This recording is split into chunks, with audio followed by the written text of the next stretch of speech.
तो बच्चों हमने टाइप्स ऑफ सॉल्यूशन भी देखा। अब हम आए हैं किसी सॉल्यूशन की कॉन्सेंट्रेशन को कैसे एक्सप्रेस करते हैं। तो सॉल्यूशन की कॉन्सेंट्रेशन को एक्सप्रेस करने के लिए हमारे पास कई टर्म्स हैं जिनको हम कहते हैं कॉन्सेंट्रेशन टर्म्स। तो जो सबसे इंपॉर्टेंट है वो है मोलैरिटी, इसके बाद है मोलैलिटी, फिर है बच्चों नॉर्मेलिटी, फिर है मोल फ्रैक्शन, मास परसेंटेज, और लास्ट में बट नॉट लीस्ट पीपीएम और एंड पीपीबी।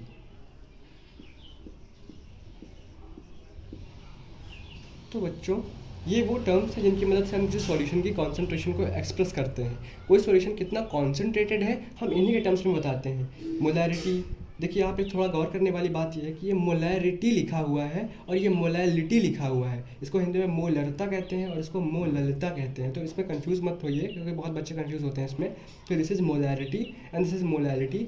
और थर्ड नॉर्मेलिटी है। नॉर्मेलिटी तो वैसे आपके सिलेबस में नहीं है पर फिर भी इसको भी हमने इंक्लूड कर लिया है।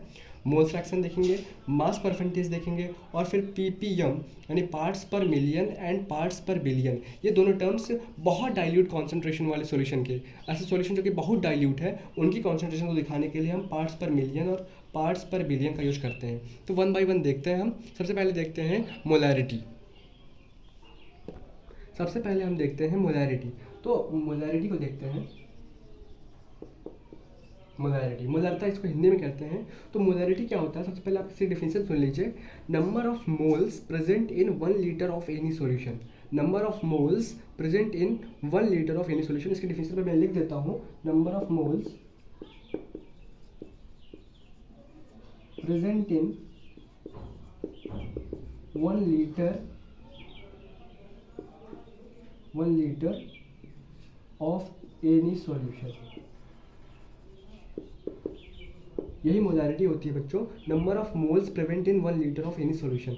क्या मतलब है इसका? इसका मतलब है कि 1 लीटर किसी सॉल्यूशन के 1 लीटर को अगर हम लें तो उसमें कितने मोल्स हैं सॉल्यूट के, कितने नंबर ऑफ मोल्स हैं सॉल्यूट के।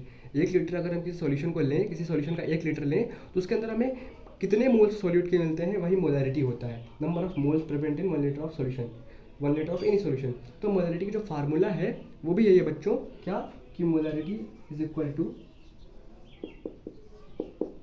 Moles of solute upon volume of solution.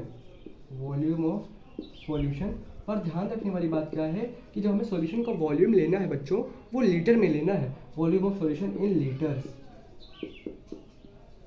Moles of solute upon volume of solution in litres. हमें ये ध्यान रखना है कि ये वॉल्यूम को दिखाता है। तो volume of solution in litres, तो ये कॉन्सेंट्रेशन टर्म जो आपका है ये वॉल्यूम पे डिपेंडेंट है। तो moles of solute upon volume of solution in litres, litres में वॉल्यूम होना चाहिए। इसकी यूनिट की बात कर लेते हैं। तो जो मोलैरिटी की यूनिट है वो आप खुद दिमाग लगा सकते हैं कि मोल्स ऑफ सॉल्यूट यानी मोल्स अपॉन में लीटर, मोल्स अपॉन लीटर इसकी यूनिट हो जाएगी। कई बार इसकी यूनिट को हम कहते हैं मोलार, MOLAR। मोलार का मतलब ये होता है मोल पर लीटर। मोलार का सिंपल क्या मतलब होता है बच्चों, मोल पर लीटर या मोल लीटर इनवर्स, जो भी आप लिखना चाहें इसको ऐसे भी लिख सकते हैं, मोल पर लीटर। तो इसकी यूनिट होती है मोलैरिटी की। इसके बारे में सबसे इंपॉर्टेंट बात क्या है, जब एग्जामिनेशन में पूछी भी जाती है, मैं पूरे टॉपिक्स को और हर उस पॉइंट को कवर करूंगा जो आपके एग्जाम पॉइंट ऑफ व्यू से इंपॉर्टेंट है। तो मोलैरिटी टेम्परेचर डिपेंडेंट क्वांटिटी है बच्चों। मोलैरिटी डिपेंड करती है टेम्परेचर पे। तो molarity is temperature dependent quantity. Molarity is temperature dependent quantity. तो ये टेम्परेचर पे डिपेंड करती है। अब आपसे अगर कोई पूछे कि ये टेम्परेचर पे डिपेंड क्यों करती है तो आप उसको एक आंसर दे सकते हैं, क्योंकि मोलैरिटी में वॉल्यूम आता है। Moles of solute upon volume of solution in litre volume. तो आपको पता है बच्चों कि टेम्परेचर के साथ में वॉल्यूम घटता है बढ़ता है। अगर जैसे हम टेम्परेचर बढ़ा देते हैं किसी सब्सटेंस का तो वॉल्यूम बढ़ जाता है, और अगर टेम्परेचर को घटा देते हैं तो वॉल्यूम घट जाता है। इसीलिए मोलैरिटी भी घटती या बढ़ती है टेम्परेचर के साथ में, यानी मोलैरिटी चेंज होती है टेम्परेचर के साथ में। तो टेम्परेचर के साथ में कौन सी क्वांटिटी चेंज हो जाती है, तो उसका आंसर है मोलैरिटी। तो molarity is temperature dependent quantity.